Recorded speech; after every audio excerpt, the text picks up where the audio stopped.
Aturan selanjutnya yang cukup sering digunakan yang dalam mengerjakan soal turunan adalah namanya aturan rantai ya atau chain rule ya. Nah, aturan rantai itu kira-kira seperti ini. Jadi aturan rantai itu akan lebih mudah kalau kita pakai notasi Leibniz ya. dy per dx itu kita bisa pecah ya, kita bisa separate ya, bisa bagi, bisa jadi dy per da dikali da per ini bisa db dikali db per dc and so on ya gitu ya, sampai nanti terakhirnya ya harus dc per dz dx misalnya kayak gitu. Jadi eh, a b c-nya itu terserah gitu ya, sesuai kebutuhan, sesuai kebutuhan kita, sesuai kebutuhan ya, ABC dan seterusnya. Jadi hurufnya bisa terserah berapa banyak pun. Nah, ini mungkin agak bingung ya, ini rumus apa coba begitu ya. Nah, kita langsung terapkan saja di soal biar paham. Nah, dia minta ini nih, tentukan turunan pertama dari ini ya, y sama dengan 4x kuadrat plus 5 pangkat 3. Ini kan kalau pakai cara konvensional repot banget ya, harus kita jabarin 4x kuadrat tambah 5 3 kali begini, 4x kuadrat tambah 5, 4x kuadrat tambah 5 gitu ya. Harus 3 kali panjang begini. Terus dijabarin baru boleh turunin. Ini kan repot banget.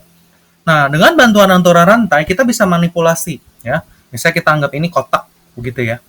Jadi ini bisa saya rewrite ya, tapi nanti jangan pakai kotak ya. Misalnya anggap A lah ya. Y A pangkat 3 misalnya gitu. Ya. Tapi untuk memudahkan saya pakai kotak dulu deh ya. Ini kan bisa kita anggap kotak pangkat 3 di mana kotaknya itu 4x kuadrat tambah 5 gitu.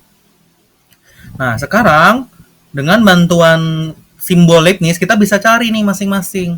Kita bisa cari turunan ini, tapi tidak terhadap x. Kita cari dy per d kotak. Kayak gitu. Ini kalau kita anggap variabel ya sama gitu ya, ax pangkat n. Nih, ini 1x pangkat 3 gitu. Jadi 3 kotak pangkat 3 kurang 1 2 gitu. Mudah-mudahan jelas ya. Kalau belum paham mungkin boleh mundur lagi.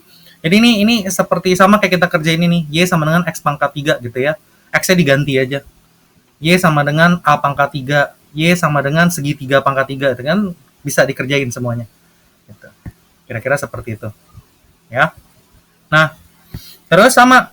Ini kita bisa hitung. D kotak per dx. Ini kita turunkan. Jadi 8x. Kemudian katanya kalau kita mau cari dy per dx, kita mau cari turunan ini nih, ini kan dy per dx turunannya.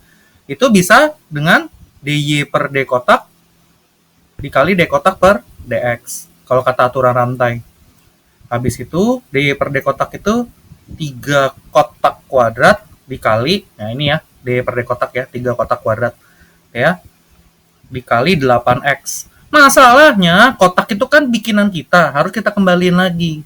Ini jadi 3, 4x kuadrat plus 5 kuadrat dikali 8x gitu. Atau kalau mau dirapikan lagi, saya lanjut di bawahnya ya. 24x.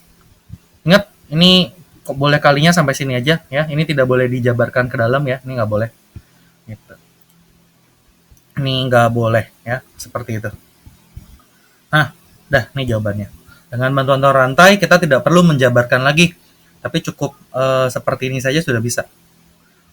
Lagi ya, contoh. Nih, fx. Ini kita bisa ganti jadi gini. Y sama dengan akar pangkat 3 dari kotak. Ya. Atau bisa kita tulis gini. Kotak pangkat 2 per 3. Di mana kotaknya itu x kuadrat tambah 2. Jadi kalau kalian udah lancar, kalian boleh pakai tanpa kotak gitu ya, pakai variabel nanti. Biasakan pakai variabel. Ini untuk memudahkan aja dulu. Nah, jadi kotaknya yang ini nih yang kita kotakin. Terus dy per d kotak apa? Turunan ini. Nah, udah pakai cara biasa ya. Nanti kita lanjut di video selanjutnya ya.